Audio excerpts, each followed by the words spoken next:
gue tuh nggak mau nangis tuh salah satu faktornya tuh itu tuh. Udah stop gitu. Karena gue nggak mau bikin image lah, karena kan bokap gue cengeng. Bokap tuh pengen banget ke Paris, pengen banget ke Eiffel. Alhamdulillah gue dapet kesempatan syuting di sana 2019. Air mata gue netesnya tapi bukan karena gue ngeliat Eiffel, gue kayak ngeliat bokap di deket situ. Sumpah demi Allah, gue pas believe ini bener-bener pas syuting ini tuh ngobrol ke mama, gimana ya kalau papa ngeliat ya, wah Ajil, papa pasti bakal nangis, bakal gitu lah. Karena dulu papa waktu zaman gue baru banget terjun ke dunia entertain, modeling apa semua segala macam, masih ada papa kan, setahun pertama itu kan. Dan mama tuh yang bilang tuh gimana bangganya papa.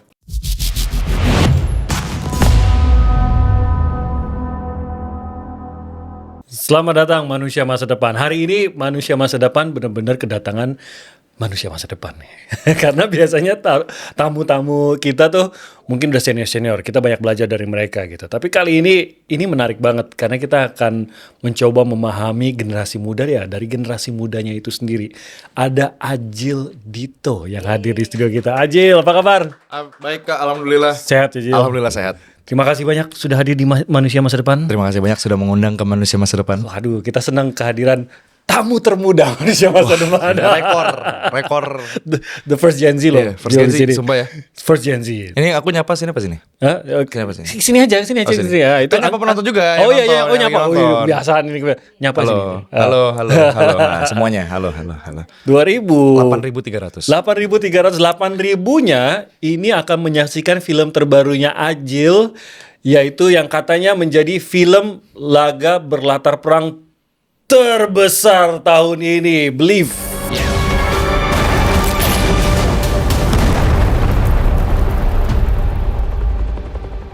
Bukan hanya keberanian semata, tapi butuh keyakinan kuat. Yes. Believe. Bener Jel? Believe, bener. Film laga perang terbesar 2025. Wah, ini bener-bener besar banget. Apa yang besar dari film ini? Budgetnya kah atau semuanya? Semuanya. Tapi emang sedahsyat itu nggak? Menurut gue pribadi sih dahsyat banget ya, karena ini kebetulan ini action pertama. Oh, biasanya Ajil main drama biasanya ya, romcom atau enggak ya komedi full gitu kan. Terus ngelihat kayak gini yang biasanya syutingnya hahaha, yang kali ini syutingnya emang hahaha juga prosesnya, tetap fun tapi kayak wow, berat banget ini yang ini nih. Tapi lu bener-bener ada pada saat ledakan-ledakan itu ada? Ada. Sekali take juga, kita sekali take bisa 3-4 kali take kan, berarti 3-4 kali meledak. Ledakan? Dari yang awalnya pakai earplug sampai terakhir Dur. Nah, oh ada suara balon siapa tuh gitu. Iya kayak ya udah aja gitu. Berarti actionnya emang full pack banget. 70%. Oh, 70% dari durasi film ini 70% action. dari durasi. Lu berantem film. Dong situ? Berantem. Wih, kok seneng banget tampangnya berantem. Ini lucu banget. Ini lucu banget. Long story short, gue hampir ada di salah satu filmnya Bu Ai juga. Oke. Filmnya judulnya Kadet 1947. Oh, film perang juga film lah ya. Perang juga. Yeah. Nah, itu udah waktu itu tahun 2020 apa 2021 gue lupa. Pokoknya di tahun itu udah kayak wah ini akhirnya main action nih. Oke. Lagi bahagia banget. Tiba-tiba karena satu dan lain hal nggak jadi. Oke. Nggak jadi dari main sisi di situ. Lu yang nggak bisa pada waktu dari iya COVID yang pertama. Oh oke. Yang kedua pas mereka udah ready, guanya yang nggak ready. Oke. Dan batal lah akhirnya pupus lah harapan gua main di film action gitu kan. Sampai akhirnya gua udah ikut test camp Kak. Test camp udah syuting malah sebenarnya. Udah syuting tapi udah syuting serius. Tapi kan potong gara-gara COVID. Oh oke. Terus habis itu udah ikut test camp, itu kan udah ada ledakan apa semua segala macam kan, udah kenal lah sama ledakan TNT itu, udah ikut barak militernya juga, udah ikut barak militer di markas AU di Halim, lu udah super excited dong ya? Super excited, udah habis itu karena nggak jadi, tapi video test camp tuh masih gue simpen, gue bener-bener gue kenang banget lah si film itu gitu kan, walaupun nggak jadi tapi at least gue dapet experience kan, gue dapet pengalamannya main di situ. Nah lagi ngobrol sama teman-teman, bener-bener lagi ngobrol. Iya, gue tuh dulu hampir main film perang, tahu? Gitu beneran lagi ngobrol gini aja. Di tengah ngomong gitu, gitu. Terus, oh iya film apa Jil? Ini filmnya gini. Gue ada video test camnya, gue bilang. Gue kasih lihat lah video test camnya waktu film itu. Duar apa semua segala. Lagi nunjukin videonya. Ting masuk, Ajil, ini Bu Ai katanya. Terus langsung bales, ya Bu, gimana, apa kabar Bu? Abis itu aku bilang, Bu Ai bilang jadwal September akhir tuh Oktober katanya gitu. Kayaknya kalau nggak salah ada series tapi masih ngobrol-ngobrol. Kenapa? Aku tanya ke Bu Ai kan. Moto Bang Abi, director kita. Rahabi Mandra. Bang Rahabi Mandra. Ya, film perang berat tapi katanya. Waduh. Habis itu aku bilang, aku sama temanku baru aja ngomongin Kadet. Tiba-tiba pas banget beberapa detik kemudian Bu Ai ngechat aku.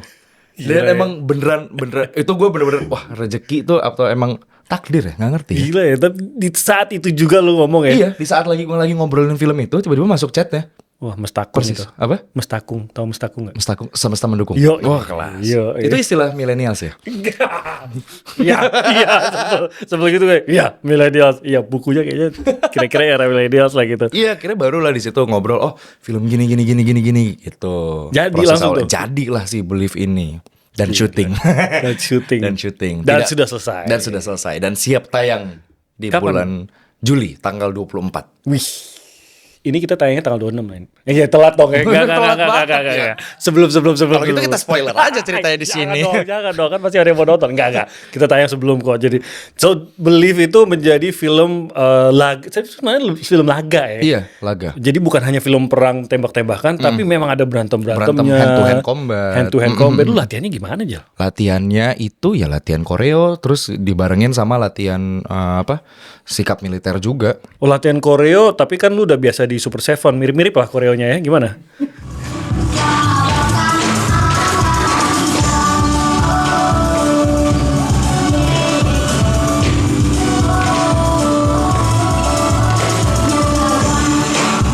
Kan kalau Super Seven Korea gini-gini.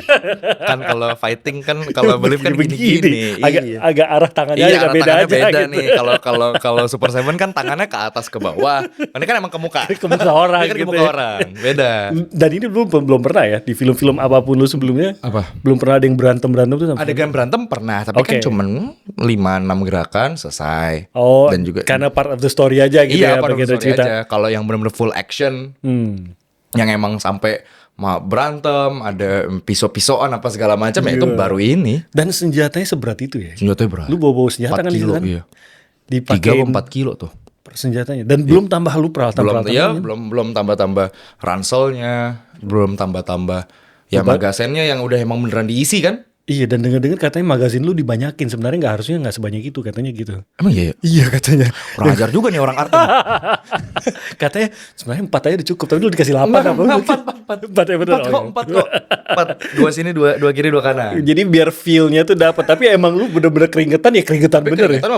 Orang pas syuting juga naik turun bukit apa semua segala macam, lari-lari di batu-batuan. Lu harus jalan beneran jalan. Ada nginep di hutan gitu nggak sih? Enggak sampai gitu ya. Enggak nginep di hutan. Tapi kita ya syuting ya seharian full di hutan di gitu.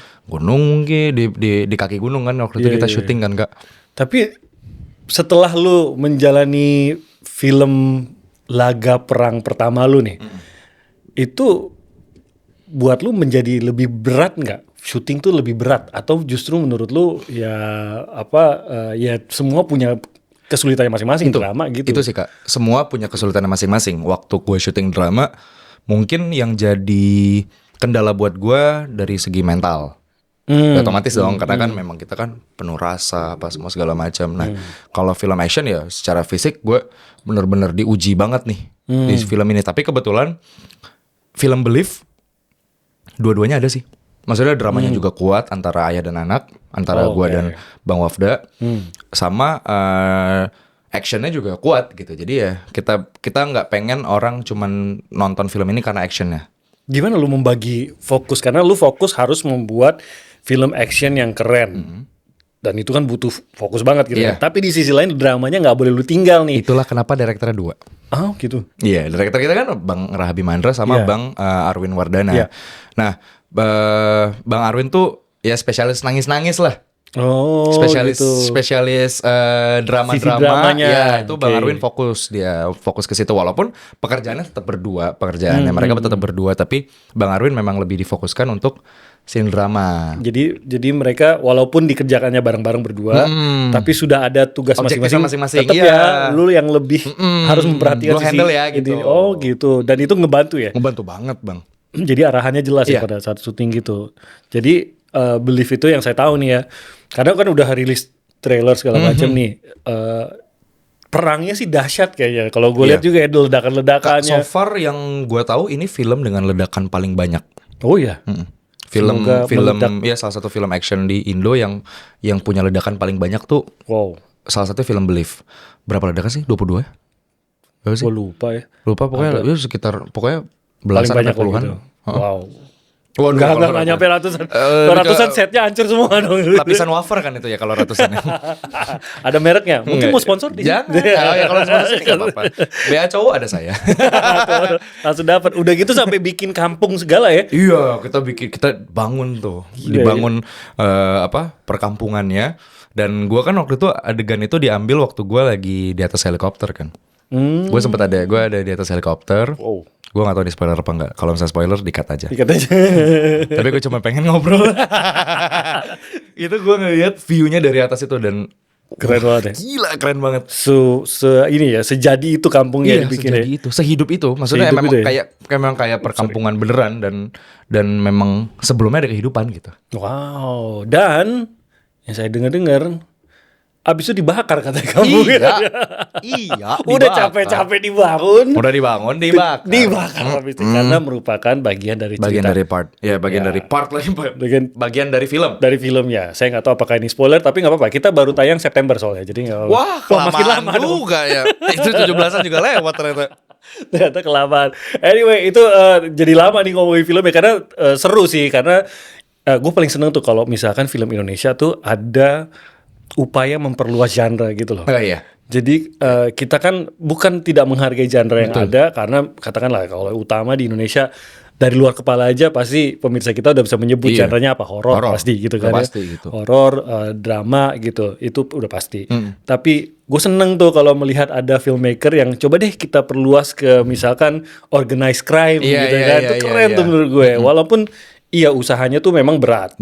Di awal-awal pasti ada pembelajaran dan lain-lain. Laga perang tuh juga termasuk yang jarang. Iya. Mungkin karena mahal juga sih, Jil. Mahal banget budgetnya. Lu bayangin aja 22 ledakan. Iya, mahal banget budgetnya. Kalian kalau dengar juga pasti pusing kepala Pusing kalian. ya kan pasti kan. Nah, Jil juga pasti ditawar, Jil banyak ledakan. Ya kita tawar ya gitu pasti gitu. Nah, kan kuping aku nggak terbiasa nih, tambahin ya. Nging nih gitu kan. Pengang. Biaya THT.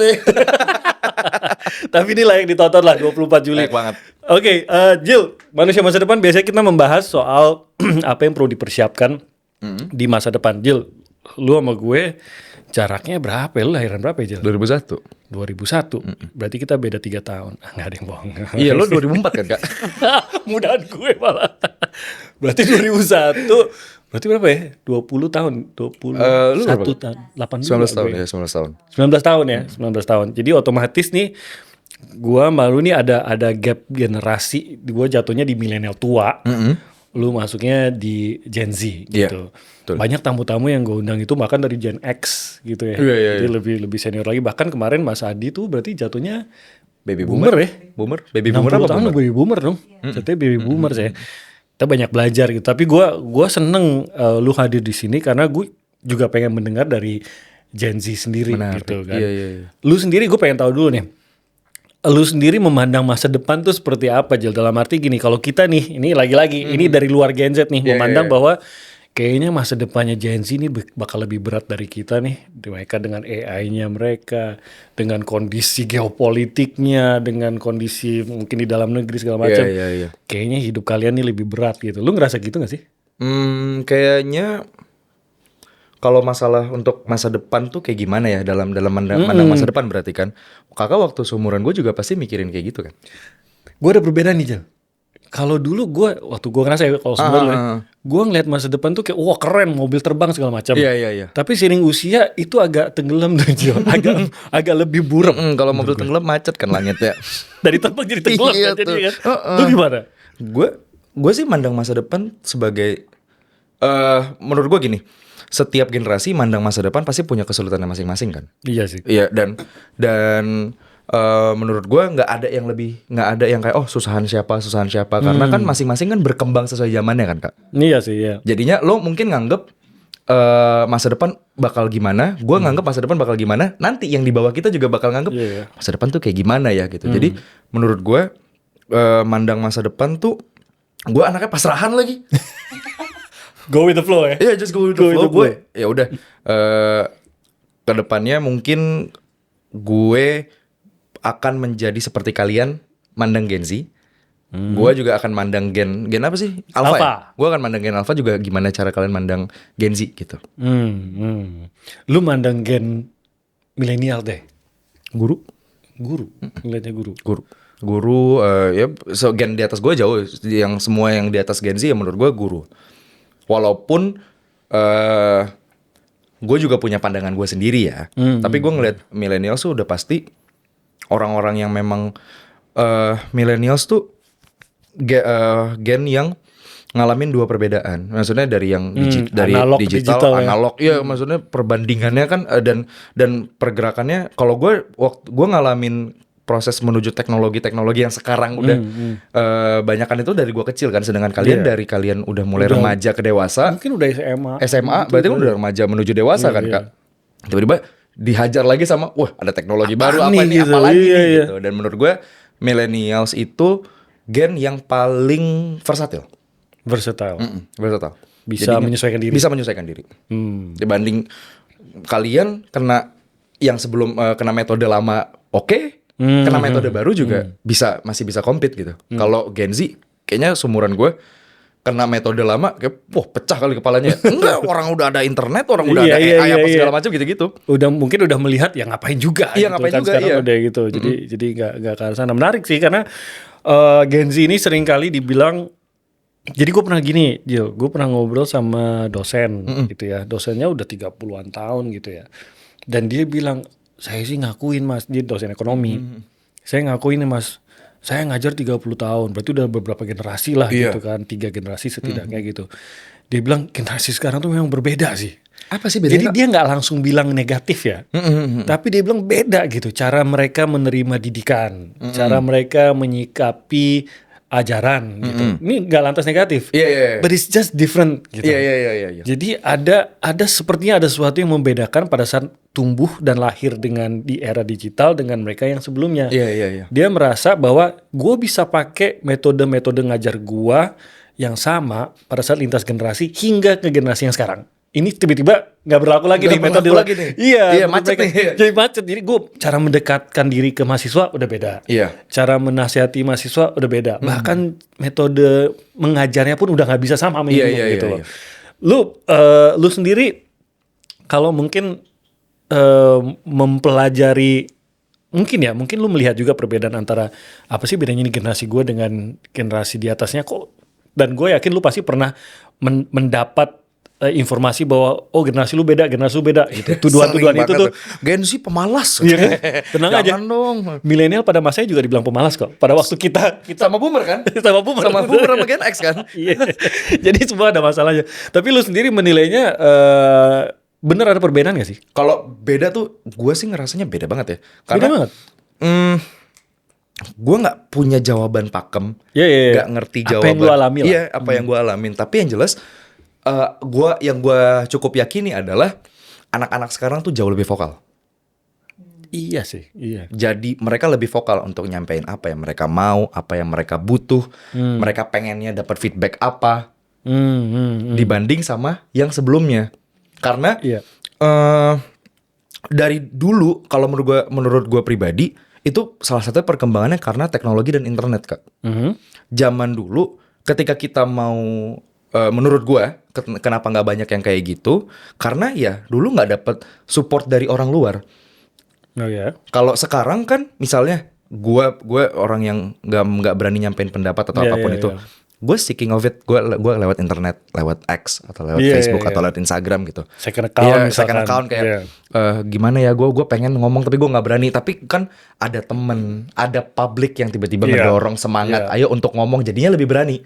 Terus ternyata setelah berani dan berimpact baik, akan di-share lagi lebih kan. terdorong lagi. Gue abis ngomong A ke bos gue misalnya atau ke leader gue dan ternyata impactnya bagus banget. Seneng deh gini. Yang nonton, yang ngelihat postingan itu jadinya pengen deh gitu. Itu tuh dan itu nyebar akarnya. Mereka ikut terdorong Iya, juga. kedorong. Nah, dulu kan belum ada platform untuk kita sharing satu sama lain kan secara online dan luas. Mading. Kan buat ngelaporin kalau bukan buat ngelaporin, buat pengumuman kan. Kalau enggak, kalau ada anak muridnya yang masuk tabloid, nah itu dipajang kan itu digunting taruh di mading. Iya, digunting kan. Halamannya itu doang kan. Itu kayaknya lu yang masuk tabloid itu waktu itu tuh. Tapi bener ya, karena kita ngerasa ada, ternyata ada yang sepemahaman sama gue nih. Zaman dulu ya bener seperti kata Zaman lu. dulu tuh nggak tahu, ada mungkin ada tapi kan kita nggak tahu. Dan nggak dapat emotional support dari khalayak yang luas kadang. Nah, yang gue cukup yakini, anak-anak Gen Z ini butuh emotional support tuh bukan cuma 1-2 orang. Menurut gue ya. Tapi banyak orang, termasuk publik yang bahkan yang nggak dia kenal. Iya. Dia nggak tahu sebenarnya siapa orang, tapi tiba-tiba timbang lu ngomong lu nge-reply tweetnya dia atau apapun itu kayak I feel you aku juga ngerasain hal yang sama bla bla bla bla, dia pasti udah ngerasa oke, relate. Teknologi tuh dan internet tuh bener-bener ngubah banget. Iya. Karena gue gede di zaman internet juga masih kecil. Iya. Ya, Facebook masih lama. Iya. Yahoo masih zaman Yahoo. Masih zaman Yahoo. Terus habis itu Facebook IG belum berkembang itu. Belum ada Instagram. Iya. Belum ada. Yahoo bikin Facebook Muhammad Fazil Aldito. Kalau temannya udah nyampe 5.000, Muhammad Fazil Aldito part 2 kan buatnya. Iya Beneran tuh maksimum teman di Facebook cuma 5.000. Mentok soalnya. Dulu semuanya dijadiin teman. At Facebook accept kenal semua. Iya, semua kenal kagak. Jadi lu masih ngalamin juga sebenarnya. Iya, ngalamin keterbatasan ujungnya ngalamin. Ujungnya. Menarik sih bahwa efek dari digitalisasi media sosial tuh lebih besar daripada sekedar connecting people atau menghubungkan orang gitu. Ternyata dalam terbangunnya koneksi itu ada efek psikologisnya gitu kan. Banget, ternyata Kak, ada. Banget. Nah, kan sekarang ada juga yang bilang bahwa wah ini generasi sekarang itu kita melihat kok makin banyak yang menyuarakan misalkan tentang mental health gitu.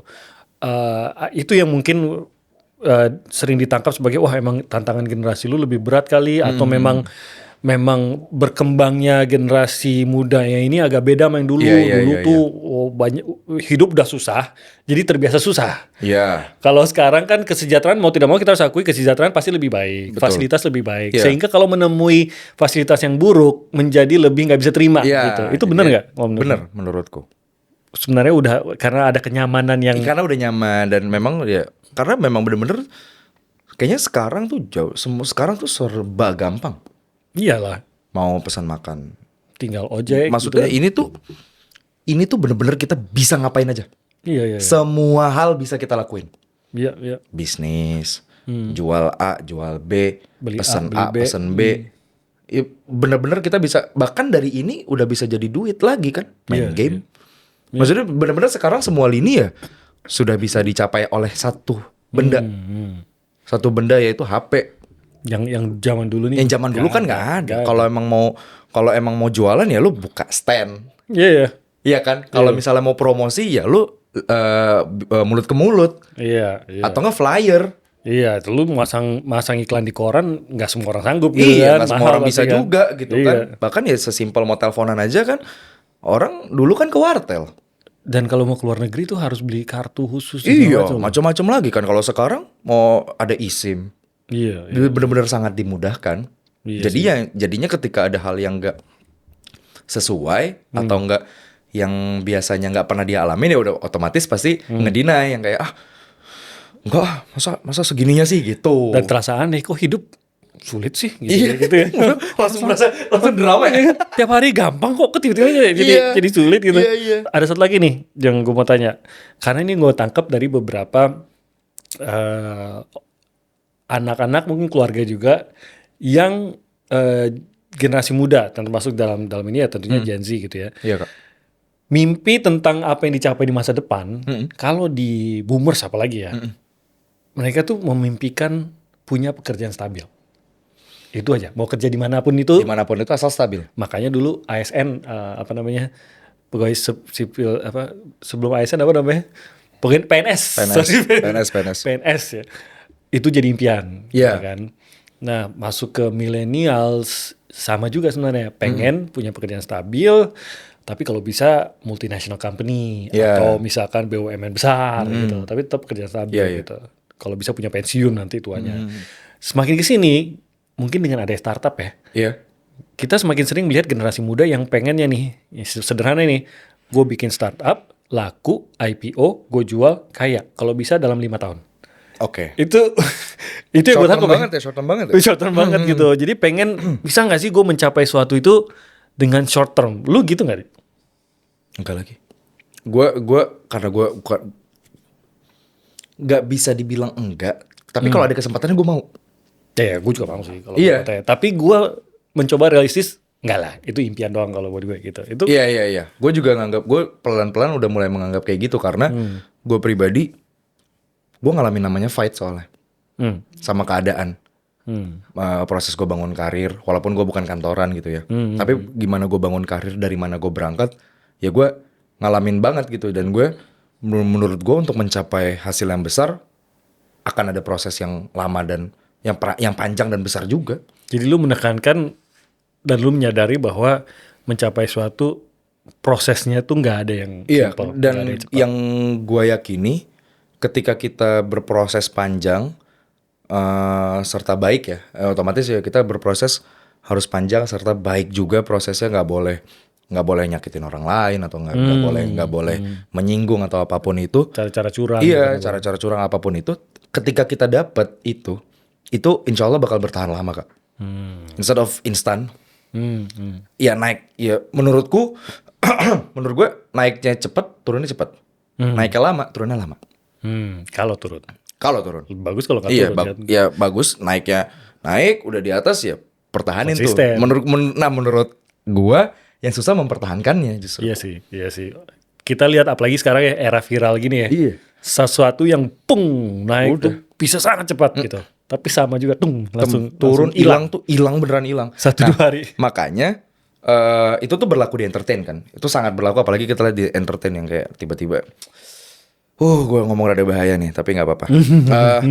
Banyak yang bermula, bukan modal kayak kasar banget. Bermula dari viral. Bermula dari viral lalu mendapatkan berbagai macam kesempatan. Itu sangat baik juga, alhamdulillah. Ya, itu kesempatannya lo rezeki lo dapat kesempatan itu. Tapi gue sangat amat kecewa atau sangat amat menentang orang-orang yang tidak menggunakan kesempatan itu dengan baik, Kak. Let's say lo dapet, misalnya ada lo tiba-tiba viral, lo main film ataupun lo main series, tiba-tiba lo tidak memanfaatkan itu dengan baik. Memanfaatkan itu dengan baik tuh kayak gimana? Belajar. Kalaupun emang nggak punya kemampuannya, belajar. Jadi walaupun sudah menerima si viralnya itu, iya, tapi harus diselingi belajar. Jangan ngerasa oh ya udah ntar orang juga tetap nonton gue kok. Jadi ini bonus lah. Iya. Si viral lu itu viral bonus. Tuh bonus. Tapi lu tetap prosesnya jangan lupa. Iya. Gitu. Belajarnya terus mempertahankan. Lu udah ada juga kan yang kita lihat yang viral yang terus bertahan. Iya. Ya karena apa? Karena dia belajar, Kak. Karena dia belajar dan tetap apa ya? Tetap membumi. Itu istilahnya tuh. Kalau anak-anak Gen Z suka banget pakai membumi. Ya. Terus membumi itu beneran banget menurutku. Dan emang berdampak. Pertama bekerja umur berapa aja? 6 tahun udah bekerja ya? Di bergerak. Aku nggak bilang bekerja karena ini tuh bidang yang aku cintai. Jadi aku nggak ngerasa itu ini kerja. Sudah mulai masuk bergerak ke industri tuh, lah ya paling tidak gitu. Bergerak di industri tuh umur 6 tahun aku. Itu berarti apa, nyanyi dulu atau modeling dulu ya? Lomba fashion show, terus lomba acting, lomba dancing. Baru masuk lu udah masuk ke acting. Baru itu di Medan. Itu di Medan. Sampai umur 8 tahun apa umur 9 ya lupa.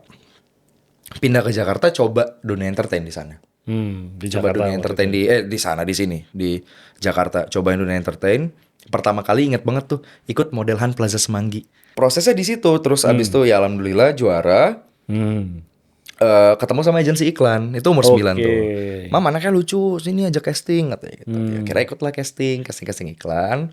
Selama setahun tuh iklan. Dan lu enjoy aja? Enjoy aja, main aja nganggapnya. Gue tuh bener-bener belajar apapun tuh. Bener-bener kayak memahamin konsep, oke ini bukan cuma sekedar bermain, tapi ini juga bekerja di dalamnya. Itu SMP. Baru lu menyadari. Iya, ada yang namanya profesionalitas. Oh, sebelum syuting tuh ada yang namanya reading. Kalau kita mau ngomongin teknis syuting ya.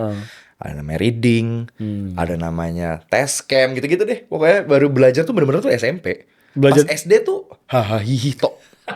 Hahaha, ya main, ya syuting iklan, ya bla bla bla bla bla. Tek tiba-tiba ya udah Ajil kita dapat iklan ini nak, kata mama. Ya udah, oke syuting gitu. Seneng, tapi senengnya bukan karena syuting gue bakal tampil di TV. Iya, seru aja keluar rumah. Iya, keluar rumah seru nih main-main gitu kan. Gitu aja. Iya, jadi lu baru merasa bahwa ini serius ternyata nih gue harus belajar tuh. Oke, ternyata ini harus. Gue bertemu dengan berbagai macam umur, dari yang seumuran gue sampai yang ya 4 kali lipat umur gue gitu kan. Iya. Dan itu ya baru belajar pas SMP itu, Kak. Jadi dan zaman itu juga mama yang ngajarin kan. Maksudnya kita pahamin orang, nggak semuanya seumuran sama Ajil, nggak semua orang tuh cuman umurnya 2 kali lipat, ada yang 3 kali, ada yang 4 kali gitu. Dan itu semua yang ngasih pemahaman mama. Jadi memperkenalkan ke inilah dunia kerja gitu. Iya. Itu baru di situ. Baru di situ tuh, dan itu baru SMP, baru ngerasain. Dan yang kayak tadi kita bahas di depan kan, gue baru ngerasain. Gue ngerasain banget perbedaan gimana kerja sama millennials yang di atas gue, sama kerja sama yang seumuran gue, bahkan lebih kecil dari gue. Umurnya kayak 4-5 tahun lebih muda gitu kan. Lu melihat perbedaannya gitu dari cara kerja ya kan. Tadi kita bilang bahwa ternyata memang ada perilaku yang berbeda yang lu tangkap antara anak-anak muda Gen Z dengan mungkin generasi di atasnya gitu. Tapi lu sendiri melihat perbedaannya di dunia kerja lu sendiri tuh merasakan perbedaannya nggak? Kalau ngerasain perbedaannya tuh ya tadi gue bilang ya, orang-orangnya tuh beda gitu, cara approach-nya. Kayak zaman dulu kalau misalnya sama yang millennials, sama orang-orang yang millennials tuh mungkin nyampein sesuatu dengan lebih keras. Bukan dalam arti kata buruk ya, keras ini ya. Memang keras aja, straight gitu. Terus habis itu kalau yang sekarang karena sudah berkembangnya teknologi, ada yang namanya makin lah banyak disuarakan soal mental health. Terus habis itu soal pemahaman karakterisasi orang dalam bekerja gini. Dan itu kan sekarang anak-anak zaman sekarang tuh kita udah pasti ngerti kan. Termasuk kakak juga pasti udah ngerti juga kan, karena ngebaca. Ada yang nggak suka lah kalau ternyata leadernya kayak gini, ada yang nggak suka kalau ternyata si direkturnya kayak gini gitu. Nah, sekarang gue sih ngerasa memang orang-orang sekarang tetap straight to the point, tapi lebih hati-hati kalau dalam berbicara. Yang seumuran gue, menurut gue ya. Tapi yang penting tetap disuarakan lah. Iya, tapi the pointnya nyampe semua gitu. Tapi ya cara penyampaiannya beda. Kalau lu boleh kasih masukan misalkan ya, tentu semua generasi kan punya kekurangan ya, termasuk millennials juga. Ya kalau millennials sekarang sih kekurangannya adalah udah mulai sakit punggung, itu salah satu kekurangannya, udah masuk usianya. Tapi apa masukan yang akan mungkin lu berikan ke generasi sepantaran lu dalam hal, gua nggak pengen mengeneralisir semua ya, tapi lagi-lagi tentu kayak millennials juga ada kekurangan-kekurangan yang kita alami gitu, dan mungkin menjadi masukan untuk generasi kita. Tapi untuk lu sendiri, beberapa hal yang mungkin cukup banyak dilakukan oleh Gen Z, lu ada masukan apa biar kita siap tuh menjadi manusia masa depan Gen Z nih, siap gitu? Ada nggak? Gue punya pesan ini beneran ini. Buat Gen Z, jangan ngerasa tinggi atau jangan ngerasa gede sendiri.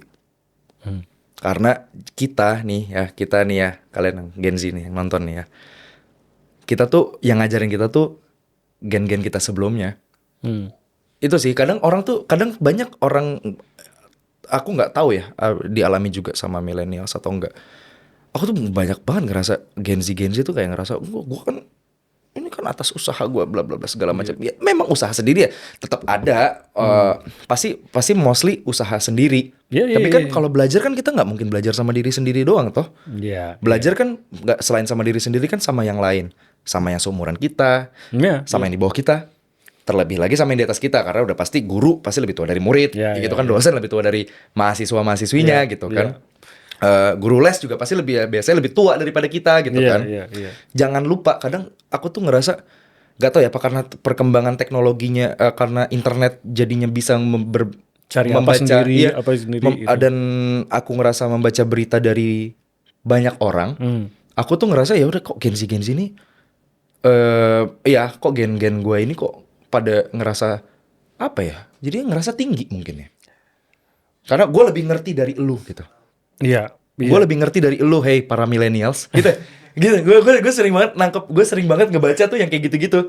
Menurut gue, iya lo lebih ngerti, tapi ada hal-hal zaman dulu yang diajarin ke lu. Dan itu tuh lu gak akan tahu kalau misalnya gak dari mereka. Jadi at least sama-sama belajar aja. Gue pengen Gen Z belajar dari millennials, pun juga gue pengen millennials belajar dari Gen Z. Setuju. Kalau kita Gen Z belajar soal gimana kerasnya zaman dulu tanpa internet, tanpa digital yang memang sudah tersebar luas kayak sekarang. Nah, millennials belajar ke Gen Z gimana cara menyikapi internet dan teknologi yang sudah mulai menjalar makin luas ini gitu. Gue setuju banget sih, karena nggak tahu ya, lagi-lagi kita ini Ajil pasti berangkat dari apa yang dialami sebagai Gen Z dan mungkin sekitarnya Ajil. Tidak bisa merepresentasi miliaran Gen Z dulu, tapi paling tidak apa yang temui. Gue juga mungkin merepresentasi millennials dari yang gue temui juga. Kalau gue sih ngerasa ya, kalau gue paling tidak menyadari gue tetap bisa belajar banyak dari Gen Z. Dari tadi ya, bagaimana memaksimalkan kondisi digital dunia sekarang ini tuh gue selalu bilang gak bisa milenial, apalagi milenial tua kayak gue di ujung-ujung awal gitu kan, gak bisa gue paksain. Gue pasti bisa paham digital sepaham Gen Z, udah pasti gak bisa. Ini contoh aja. Jadi memang harus belajar. Tapi gue setuju sih Jil, bahwa lu boleh sukses, lu boleh mengembangkan sesuatu sendiri, tapi lu hidup di dunia itu nggak sendiri yang pasti. Betul. Contoh paling banget, lu menuju sini aja aspalnya ada yang bangun kok, bukan lu yang bikin loh. Betul. Gitu kan. Ini dia, listrik Kak. Nyala nih, ada yang masang instalasi. Itu dia. Bukan lu yang pasang gitu kan, intinya gitu kan. Jadi gue setuju banget bahwa udahlah, emang semua generasi harus menyadari. Ya bukan hanya generasi, bahkan semua dari kita harus menyadari bahwa semua orang tuh berkontribusi besar kecil kan. Besar kecil. Apalagi di film. Gila, di film kan kru dan pemain banget gitu. Range umurnya juga macam-macam. Umurnya dari yang paling muda, kayak gue kan paling muda. Kayak satu ruangan kayak sampai ke kru-krunya ya produser, director yang mungkin jauh lebih tua ada di dalam satu tempat itu ya. Collab, gimana caranya kolaborasi sampai si semua orang yang berkumpul ini bukan jadi misalnya kumpulan, misalnya kru sama talent itu totalnya 100 orang. Nah gimana caranya supaya nggak dibilang 100 tapi dibilang 1. Itu susah banget kan Kak. Amazing, dan gue rasa lebih dari 100 sih. Kalau Believe kemarin kita 300 lebih. Ya kan 300 tapi memproduksi satu film itu. Jil, gue mau tanya lagi, gue balik ke Believe. Mumpung lu udah nyebut Believe. Believe ini tadi kita nyebutnya sebagai film laga perang terbesar 2025 gitu. Tapi tadi sempat keluar dikit bahwa ini kan soal ada dramanya juga. Nah, dramanya sebenarnya salah satu yang paling menonjol itu kan antara ayah dan anak ya. Jil, ini gue mungkin gue agak pribadi nih. Enggak apa-apa dong. Buat lu sendiri lebih meaningful nggak tuh drama antara ayah dan anak? Karena gue tahu ayah sudah almarhum. Papa udah gak ada. Dari usia 7 tahun. Jadi sebenarnya interaksi sama ayah yang mungkin masih minim gitu, banget. Gitu. Bahkan gue nggak inget. Nggak inget ya? Lu nggak inget sama sekali? Inget, tapi cuman ingetnya kayak pas kecil banget, 1-2 memori doang. Nggak banyak. Apa yang inget? 1-2 itu? Waktu gue kecil, gue inget persis bokap punya Vespa warna biru. Sebelum berangkat kerja paginya ya selalu nemenin gue dulu kemana gitu, jangan jalan-jalan aja lucu-lucuan. Gue dibonceng. Gitu doang. Wow, tapi itu membekas banget ya dulu. Ngebekas, sama sisanya dari video-video yang direkam. Dari webcam, dari handycam, yang udah dijadiin ke DVD. Atau dari DVD udah gue convert lagi, akhirnya gue jadiin file di komputer. Ya itu aja terus yang gue lihat. Wow. Sisanya foto-foto. Karena lu harus berperan sepenuh hati nih Iya. menggambarkan hubungan ayah dan anak gitu. Lu sendiri memerankan itu jadi personal nggak sih? Iya, mungkin buat bridging dulu di awal, Believe ini tuh sebenarnya salah satunya menceritakan tentang proses sang anak memahami sang ayah. Mana salah ente? Naon balik? Seperti itulah ajaran bapakku. Kepahitan di hidupnya, ia tularkan kepadaku. Bukan berarti semua jadi diselesaikan dengan berkelahi. Paling nggak aku beresin masalahku sendiri, Pak. Apakah aku terjebak? Iya kan? Jadi si si Agus ayah ini yang gue peranin punya ayah namanya Dedi yang diperanin sama Bang Wafda. Ya seperti kita tahu keluarga tentara ya pasti kalau udah berangkat tugas pulangnya lama. Ya, ya. Bahkan Belum ada jaminan pulang belum juga. jaminan pulang juga nggak ada gitu kan. Nah, si Agus ini tuh bertanya-tanya sebenarnya, maksudnya lu tuh apa sih yang sebenarnya lagi dijalanin tuh apa sih? Kenapa lu mentingin perang instead of keluarga? Iya. Gitu kan. Nah, akhirnya cara dia mencari taunya bukan dia nanya. Bukan dia nanya ataupun apapun itu, karena cara dia mencari tahu adalah dia terjun langsung. Menjadi prajurit. Dia jadi prajurit juga, dia jadi tentara juga. Dia pengen tahu gimana dulu bapaknya mandang hidup ini. Ya tapi lewat dengan jalan yang sama, dia pengen tahu bapak gue tuh mandang hidupnya tuh kayak gimana sih? Oh jadi ketika sembari berjalannya proses dia jadi tentara, dia juga tahu oh ternyata bapak gue dulu gini. Oh ternyata bapak gue kenapa dia A karena dia B, gitu-gitulah kira-kira. Nah, menjadi cukup emosional buat gue bukan artinya ketika punya film atau series yang hubungannya sama ibu jadi tidak emosional ya. Tapi gue rata-rata memerankan series atau film, ya gue perannya paling banyak sama ibu. Oh, lu jadi anaknya. Gue jadi anaknya si ibu gitulah gitu kan. Kalau ini kan gue bener-bener koneksi gue, interaksi gue sama bapak kan. Dan film ini pun juga menceritakan tentang hubungan ayah dan anak gitu. Salah satu yang paling kuatnya gitu kan. Ini jadi hal yang wah akhirnya nih dapat nih yang soal yang dari dulu selalu gue penasaran. Biasanya kan kalau kita ngelihat series atau film tuh anak cewek baru sama bapaknya, anak cowok sama ibunya. Baru nyadar ya juga ya. Biasanya kayak gitu. Iya, Nah, coba digabung. Coba kalau ini tuker lagi nih, anak cowok sama bapaknya, sama-sama laki-laki nih. Coba gimana mandang kerasnya hidup gitulah ibaratnya. Dan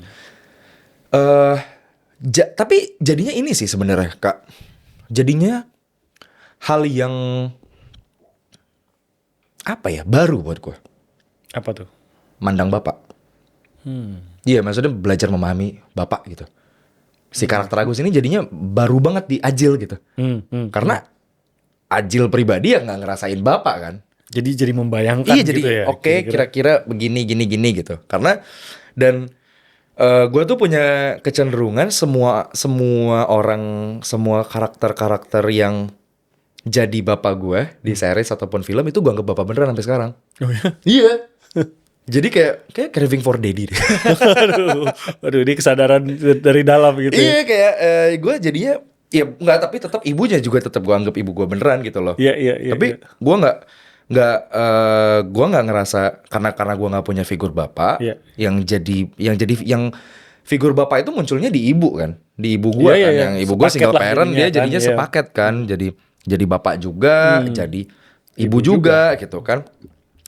Dan meranin si karakter si Agus ini bener-bener hal baru, kayak belajar memahami seorang ayah. Gimana caranya? Nggak ngerti ya, itu untungnya ya get long aja, ya follow the flow aja, kayak ngikutin skripnya. Oh ternyata kayak gini, oke. Laki-laki, gue kan gede, gue gede kan di lingkungan yang isinya perempuan semua. Kakak lu perempuan Ibu juga. gue, kakak gue 2 perempuan. Gue nggak tahu pandangan laki-laki tuh yang sebenarnya kayak bapak gue tuh kayak gimana sih gitu. Nah, karakter Agus ini jadi ngebantu banget. Tapi lu jadi bertanya nggak bapak tuh kayak gimana sih? Iya, jadinya ya memang jadinya, dan tahu papa tuh kayak gimana kan cuma taunya kan dari cerita mama kan. Tapi lama kelamaan kata-katanya mama yang kayak Ajil tuh bener-bener mirip papa. Gue kira tuh cuma sekedar kata-kata doang gitu loh. Tapi ternyata makin gue kesini, oh jadi kalau ditanya sekarang emang bokap dulu gimana aja lo orangnya gitu. Simple, lo lihat gue aja. Dan itu udah confirm.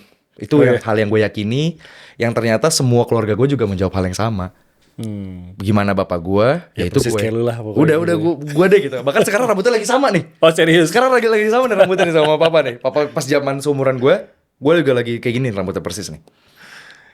Jadi lu tumbuh di tengah justru perempuan Iya, ya, ibu, kakak dan ibu. Nah, bokap waktu itu lu masih umur 7 ya? 7 ya. Berarti hanya dari cerita umur 7 belum nyadar kali ya? Belum kak. Belum nyadar Belum. bahwa ya ayah nggak ada. Iya, baru realize itu SMP. Kenapa Kelas gitu? 7 tuh realize kalau ya zaman dulu tuh pas kecil tuh kayak oh yaudah meninggal. Mikirnya meninggal balik lagi. Belum ngerti lah Nggak konsep tahu, meninggal nggak tuh. ngerti. Beneran nggak ngerti. Prosesi pemakaman juga kan gue nggak ikut kan. Terus abis itu pas SMP dan itu udah di Jakarta barulah belajar tentang konsep kematian. Gue nggak tahu ya ini telat apa gimana nih gue memahami tentang seseorang meninggal tuh kayaknya gue telat deh. SMP tuh gue baru realize oh sesuatu yang meninggal tuh mau lu tunggu sampai jenggotan juga ataupun lu hidup lifetime abadi lu hidup di dunia lu nggak akan pernah bokap tuh nggak akan pernah balik lagi. Baru realize Jadi di kelas 7 itu barulah dari situ gue ya Allah gue udah nggak punya bapak gitu. Udah nggak ada lagi nih ini gue nih. Sosok laki-laki yang bisa gue jadiin sebuah pelajaran gitu. Sosok laki-laki yang bakal ngebimbing gue cara jadi laki-laki seutuhnya gitu. Gue nggak punya. Selama ini lu berpikir bahwa akan balik bokap. Iya. Pas SMP baru gue sadar. Oh, ya itu tadi SMP itu bener-bener banyak banget hal yang baru gue pelajarin kak. Pekerjaan. Oh ada yang namanya profesionalitas. Oh ada yang namanya pertemanan juga hubungan emosional antar pertemanan itu. Oh adanya segitu gitu. Terus baru nyadar juga. Oke yang meninggal tuh nggak akan pernah bisa balik. Barulah kelas 7 sampai kelas 9 sampai gue lulus SMP. Gue nangis tiap hari gak berhenti. Baru nyadar. Malamnya keinget oh kangen papa apa semua segala macam sampai akhirnya SMA baru bisa SMA kelas 1 inget banget SMA kelas 1 tuh gue baru bisa menerima kalau oke, ya udah meninggal. Apa yang membuat lu karena lu 3 tahun kan baru kayak itu kayak kesedihan yang selama ini mungkin menumpuk rindu bokap itu ya tapi baru bisa benar-benar memahami dan tercurah itu pas SMP itu kan lu baru mengeluarkan tapi apa yang membuat lu pada saat SMA bisa meneguhkan hati lah bahwa aku kan nggak apa-apa walaupun nggak ada ayah lagi gitu. Yang bikin turning point-nya tuh muncul di gue pas SMA. Gue mikir masa mau gini-gini terus sih gitu. Maksud gue sampai kapan mau sedih? sampai kapan nih gue nangis-nangis terus kayak gini nih gitu. Nangis-nangis juga gak akan ngerubah apa-apa. Bagusan gue bergerak walaupun tetap sambil nangis ya. Itu gitu ibaratnya gitu kan kak. Tetap ada. Gak apa-apa nangis sok tetap boleh gitu. Bukan gak boleh nangis sok gitu. Tapi gerak please. Do something gitu. Bertumbuh berkembang. Apa dengan cara apa ya? Pakai cara sendiri. Dari mana gitu kan? Dari mana aja gitu. Nah barulah sadar kayak oh yaudah kalau gue nangis terus. Dan satu sih gue dan di SMA itu baru sadar kayak oh papa tuh diceritain kan sama keluarga kan papa tuh kayak gimana dan udah muncul lah dari dulu tuh kayak papa tuh persis Ajil misalnya gitu. Nah gue tuh nggak mau nangis tuh salah satu faktornya tuh itu tuh udah stop gitu karena gue nggak mau bikin image lah karena kan bokap gue cengeng tukang nangis nih nggak mau. Tarik juga. Iya simple banget akhirnya ya udah gue nggak.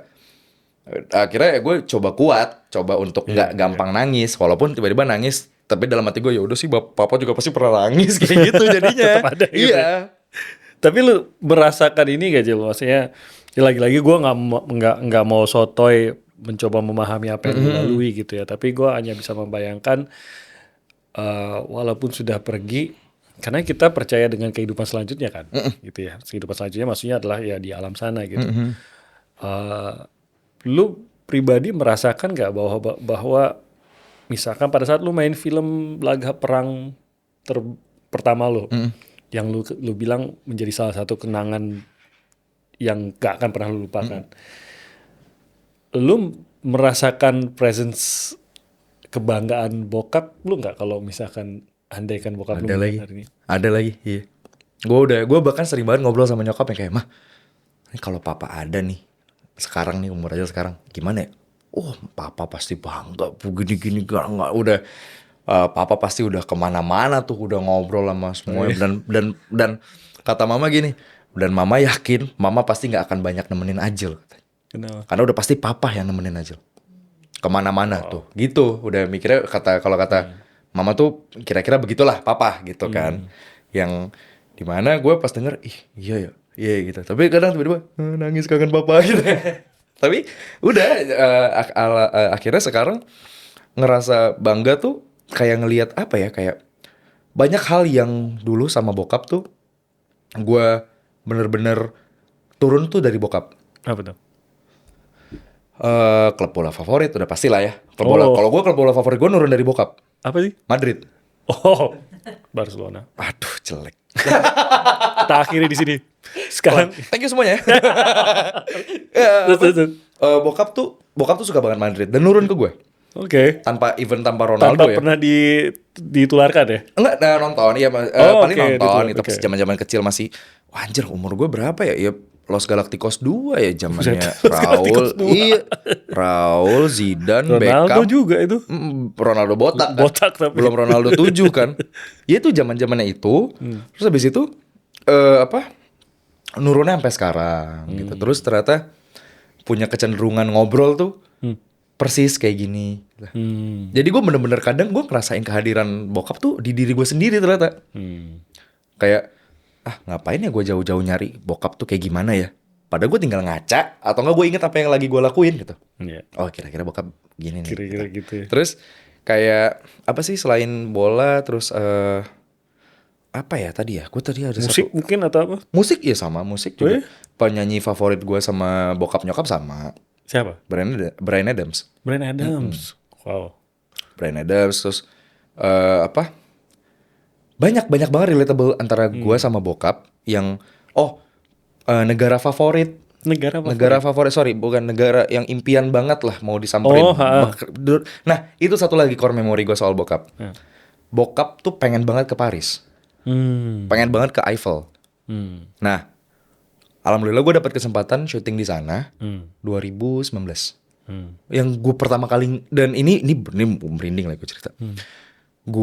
Waktu gue syuting di sana, ini pertama kali gue ngeliat, kan kita di jalan tuh, gue lihat tuh Eiffel tuh dari kejauhan. Akhirnya gue ngelewatin sampingnya kan. Gue ngelewatin sampingnya, air mata gue netes. Netesnya tapi bukan karena gue ngeliat Eiffel. Gue kayak ngeliat bokap, Kak. Di dekat situ, sumpah demi Allah. Serius. Sumpah. Kayak ngeliat bokap lagi ngeliat Eiffel, bukan lagi ngeliat gue.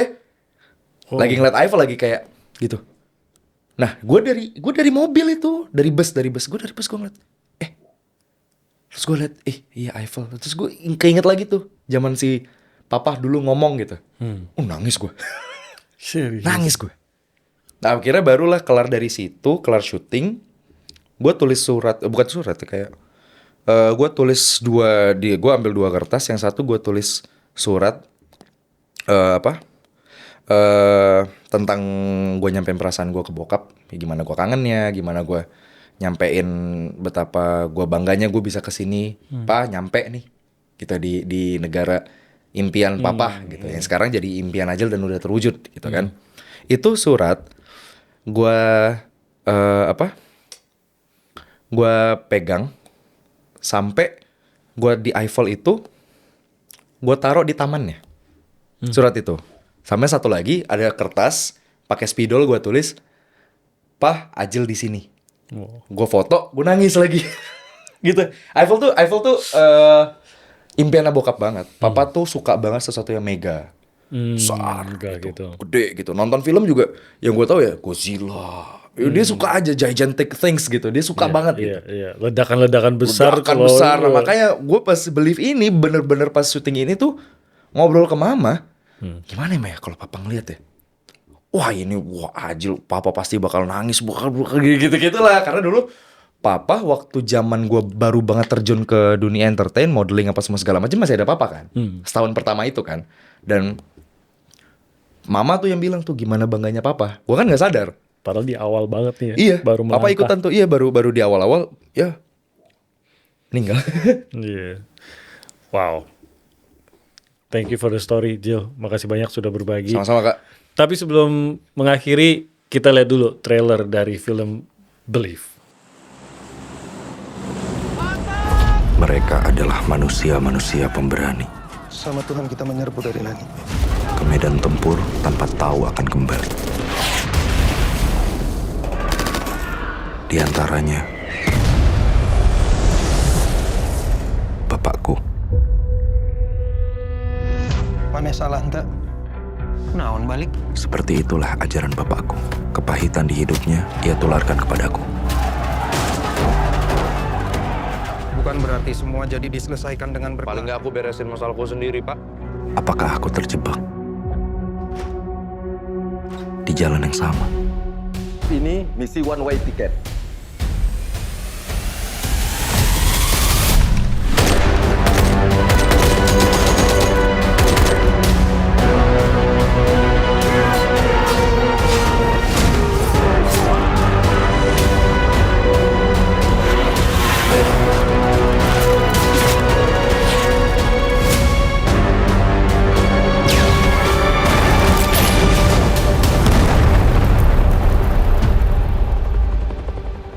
Bukan hanya keberanian semata, tapi butuh keyakinan kuat.